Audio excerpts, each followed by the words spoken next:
आगे आपके क्वेश्चंस हैं।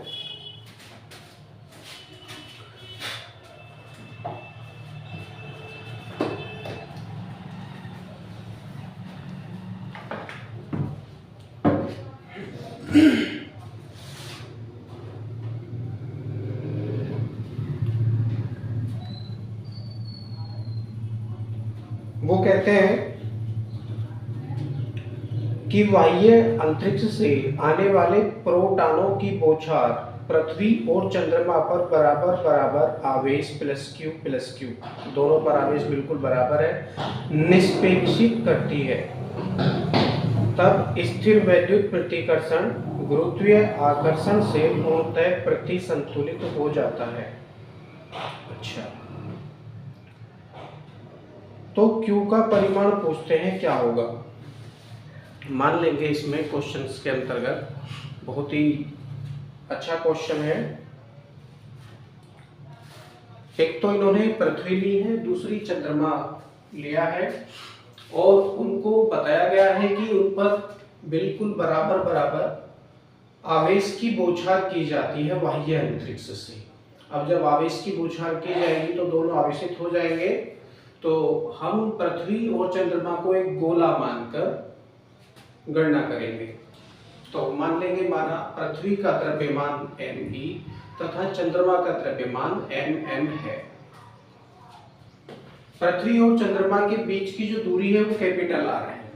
माना पृथ्वी व चंद्रमा के बीच की दूरी कैपिटल R है। तब न्यूटन के नियम से पृथ्वी व चंद्रमा के बीच लगने वाला आकर्षण बल। नेक्स्ट क्वेश्चन,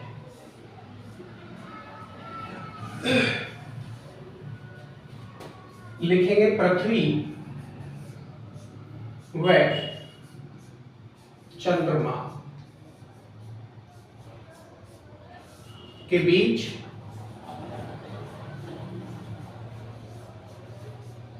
लगने वाला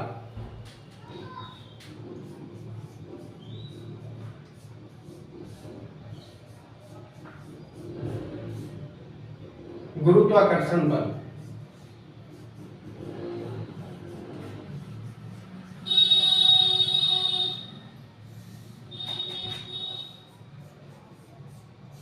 गुरुत्वाकर्षण बल लिखेंगे न्यूटन के नियम से।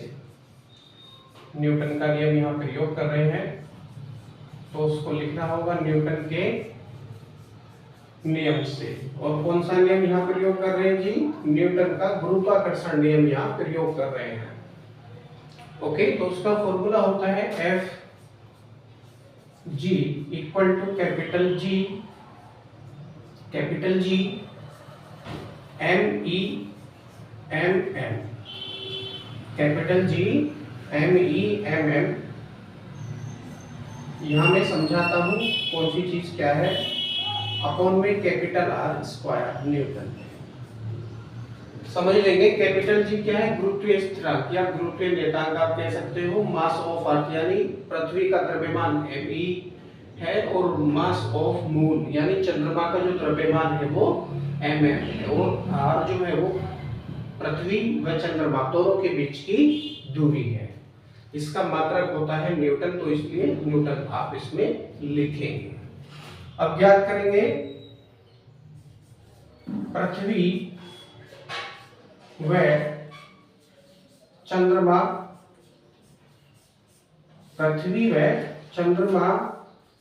के बीच लगने वाला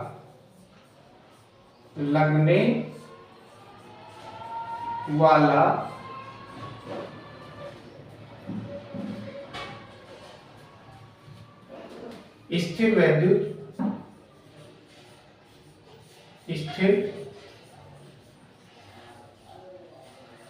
वैद्युत बल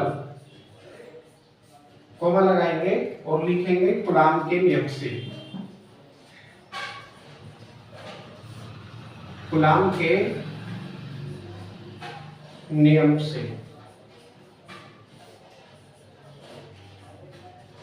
कूलाम का नियम है जी Fe equal to 1/4 pi epsilon naught Q1 Q2 into R square, Q1 Q2 upon R square होता है।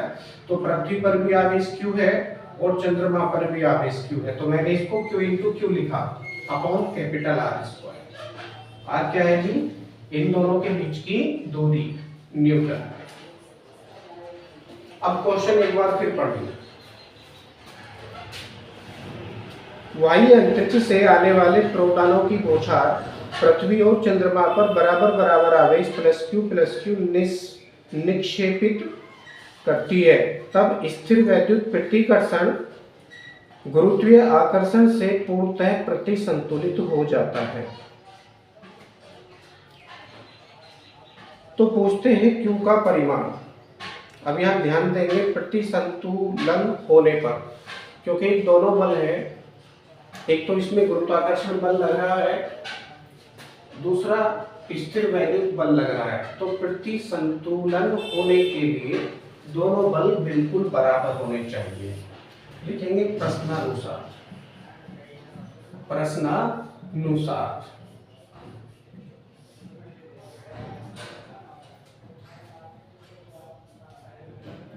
Fg equal to Fe, Fg equal to Fe।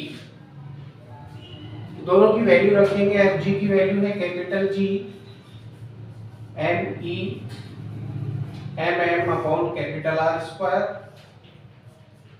इसकी वैल्यू है आपके पास 1/4 पाई एप्सिलॉन नॉट। Q से Q का मल्टीप्लाई करेंगे तो हो जाएगा Q स्क्वायर अपॉन में कैपिटल आर स्क्वायर। कुछ कटेगा, आर स्क्वायर से आर स्क्वायर कटेगा तो काट देंगे और जो बचेगा उसको बचा लेंगे। बचेगा यहाँ पर G Me mm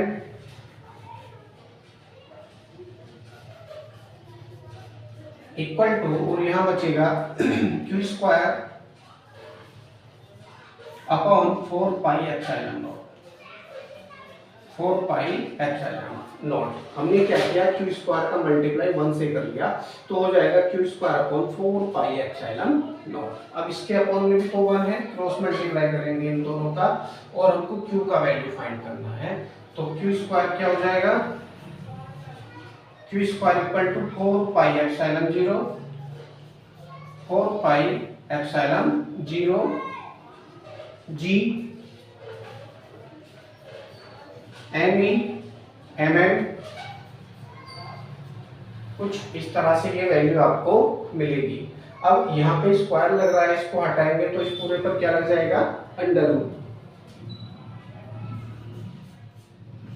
तो ये वैल्यू आपको इस तरह प्राप्त होगी, Q equal to 4 pi epsilon 0 capital G Me mm पूरे का अंडर रूट।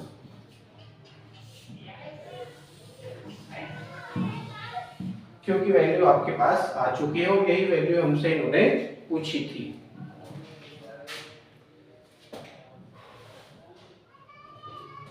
अगले क्वेश्चन में वो कहते हैं स्मॉल m द्रव्यमान का इलेक्ट्रॉन जिस पर आवेश Q एक समान वैद्युत क्षेत्र E में विरामावस्था से त्वरित होता है, सिद्ध कीजिए कि x दूरी तय करने में इलेक्ट्रॉन द्वारा अर्जित वेग अंडर रूट में 2qEx अपॉन m होगा।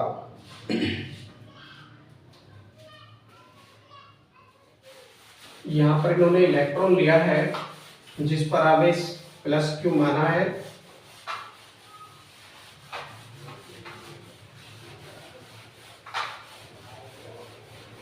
विराम अवस्था से यह त्वरित होता है अर्थात गतिमान होता है। तो विराम अवस्था है, सबसे पहले तो इसका प्रारंभिक वेग 0 होगा और अंतिम वेग v होगा। तो लिख सकते हैं थ्योरी के अंतर्गत माना इलेक्ट्रॉन का प्रारंभिक वेग u तथा अंतिम वेग v है, तब गति के तृतीय समीकरण से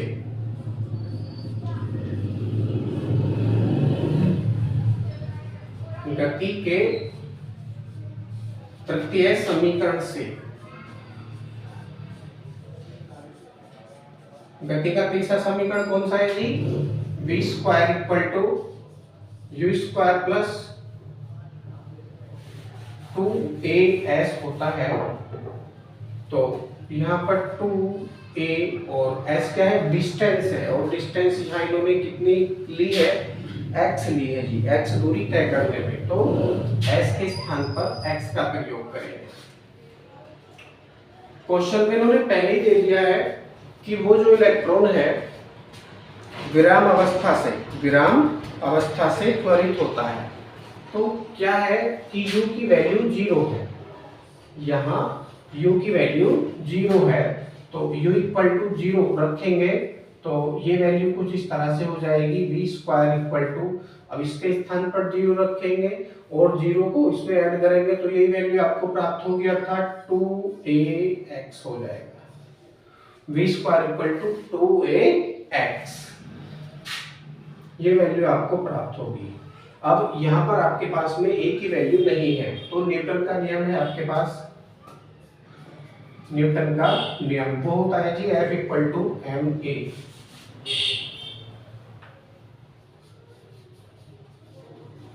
न्यूटन के नियम से आप ऊपर वाली को इक्वेशन नंबर 1 मान सकते हैं, वो होता है F equal to ma। F equal to ma। दूसरा क्या होता है जी आपके पास? F इक्वल टू होता है QE। F equal to QE।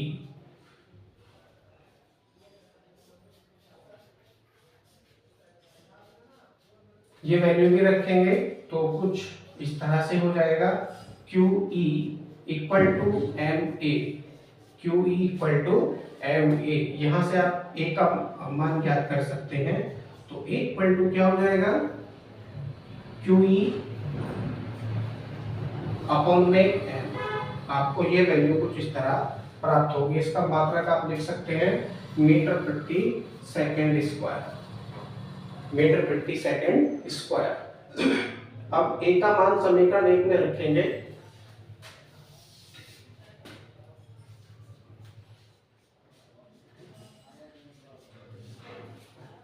a का मान समीकरण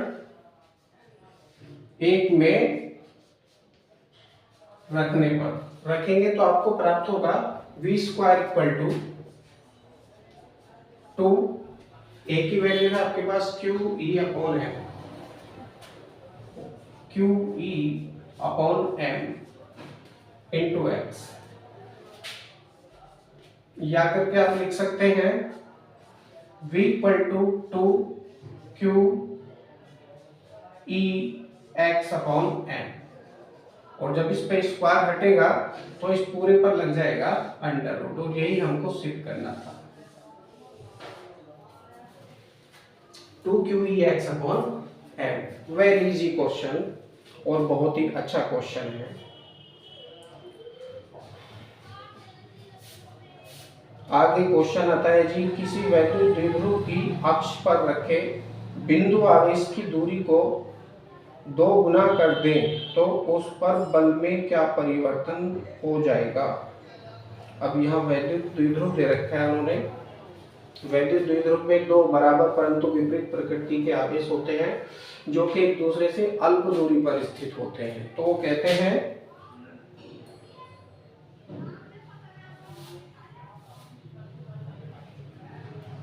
उसकी अक्ष से एक बिंदु आवेश रखा है उन्होंने कुछ दूरी पर, वो कहते हैं उसकी दूरी यदि दुगनी कर दे तो बल में क्या परिवर्तन हो जाएगा? समझ लेते हैं। नेक्स्ट क्वेश्चन है आपका,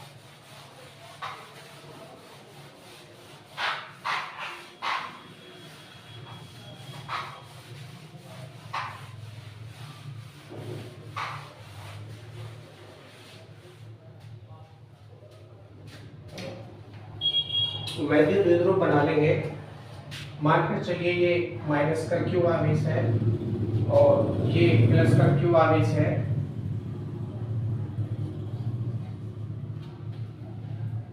ये इनका मध्य बिंदु है, आप इसको O नाम दे सकते हो, और इनके बीच की जो दूरी है वो 2L रहती है। इनके मध्य बिंदु ओ से एक बिंदु P है। यहाँ पर कोई भी एक वस्तु रख दीजिए, बिंदु आवेश रख दीजिए। अब यहाँ पर बिंदु आवेश रखा है इन्होंने, जिसका आवेश मानकर चलो Q है। आवेश भी नहीं माना इन्होंने, चलिए केवल बिंदु ही मान रखा है। बिंदु आवेश की वैल्यू कितनी है, क्यू कैपिटल क्यू पता नहीं है। वो कहते हैं जी इनके जो आर है मध्य बिंदु से बिंदु P तक की जो डिस्टेंस है वो आर है, प्रारंभिक दूरी। वो आगे कहते हैं यदि इस डिस्टेंस को दुगनी कर दें, कर दें तो बल कितना हो जाएगा। तो वैद्युत द्विध्रुव की अक्षीय स्थिति में, क्योंकि ये इसकी अक्ष पर ही स्थित है बिंदु P, अक्षीय स्थिति में वैद्युत क्षेत्र की तीव्रता का सूत्र होता है, लिखेंगे वैद्युत द्विध्रुव की अक्षीय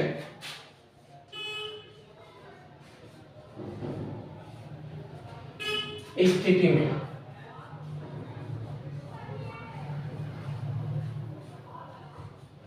तीव्रता क्या सूत्र होता है जी तीव्रता का अक्षीय स्थिति में? E इक्वल टू होता है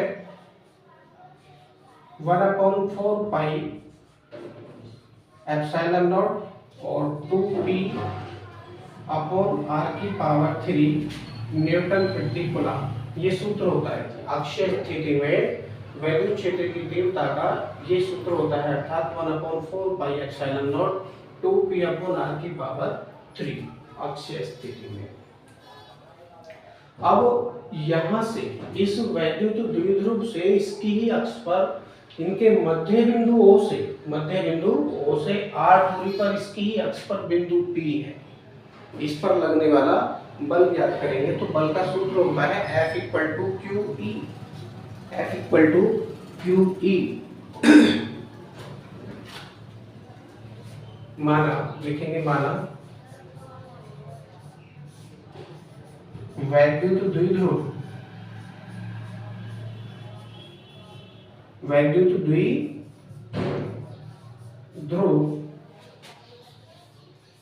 के मध्य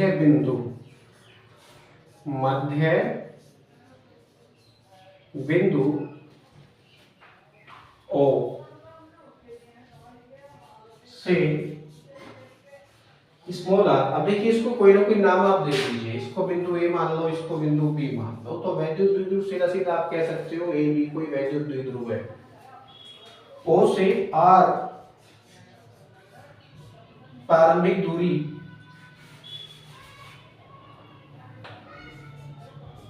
लिखो इसको, प्रारंभिक दूरी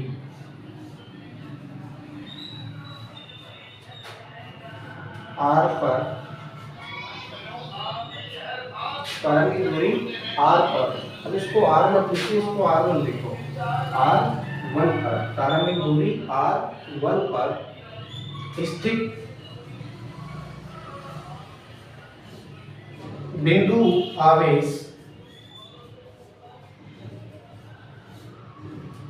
आवेश, अब कौन सा बिंदु है जी, वो P है। बिंदु आवेश P पर लगने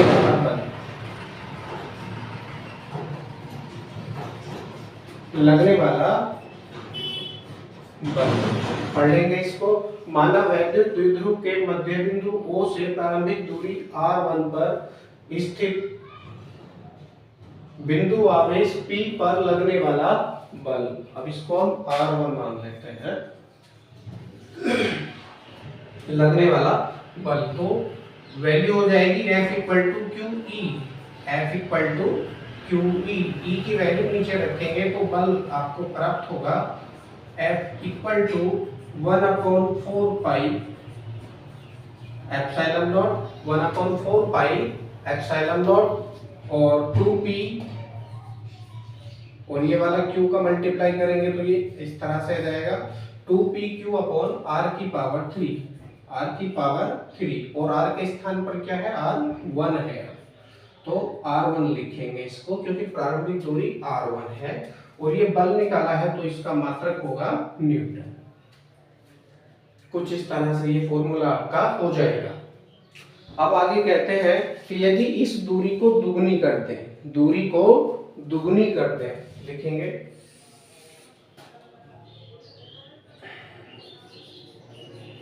दूरी r1 से r2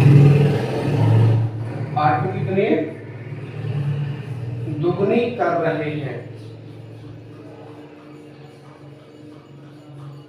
तब r1 इक्वल टू क्या है जी, r1 इक्वल टू r तथा r2 इक्वल टू क्या हो जाएगा 2r, दूरी दुगनी कर रहे हैं, तब बल कितना हो जाएगा, इसको समीकरण नंबर 1 बना लो आप। तब बल, इसको आप F1 नाम दे दीजिए, इसको आप F2 नाम दे दीजिए, इक्वल टू हो जाएगा 1/4 pi epsilon naught, 1/4 pi epsilon not 2pq upon r2 की पावर 3 न्यूटन में। डायरेक्टली मैंने वैल्यू रखी है। अब इसको समीकरण नंबर 2 मान सकते हैं आप, इक्वेशन नंबर 2। आगे किसी भी इक्वेशन को किसी भी इक्वेशन से आप डिवाइड कर देंगे। मैंने साफ कर दिया, इसकी आवश्यकता है। इक्वेशन नंबर 1 थी ये न्यूटन में। इक्वेशन नंबर 2 को 1 से डिवाइड कर लेंगे।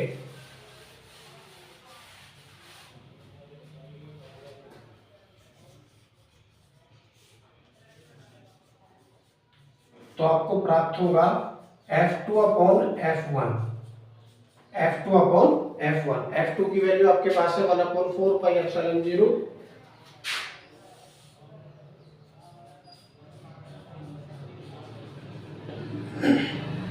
2pq अपॉन r2 की पावर 3 और पूरे के बटे 1/4 पाई एप्सिलॉन नॉट 2pq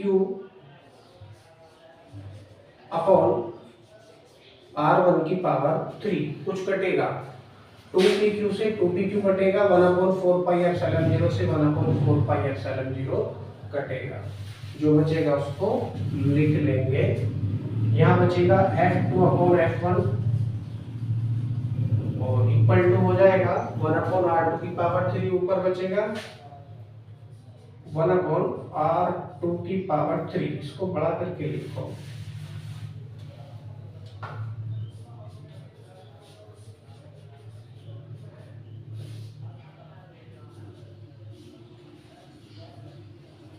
और यहां बचेगा केवल 1/r1 की पावर 3। आप इसको ऊपर नीचे करके लिख सकते हैं, तो हो जाएगा F2 upon F1 equal to 1/r2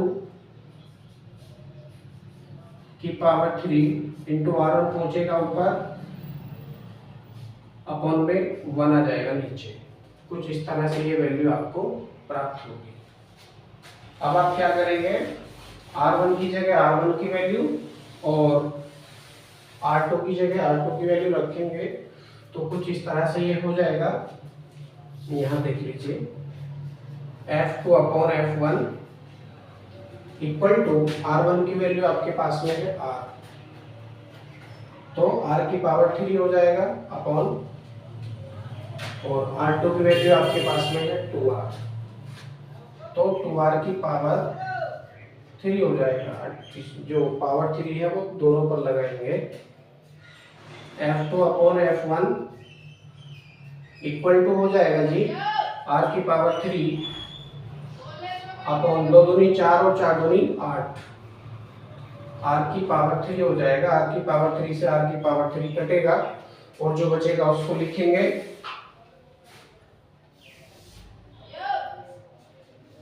F2 upon F1 equal to बचेगा आपका 1/8, 1/8। या करके आप लिख सकते हैं, आपको F2 की वैल्यू फाइंड करनी है तो F1/8 हो जाएगा, F1/8। अर्थात दूरी दुगनी कर देने पर उनके बीच लगने वाला बल प्रारंभिक बल का 1/8 गुना हो जाएगा, अर्थात घट जाएगा।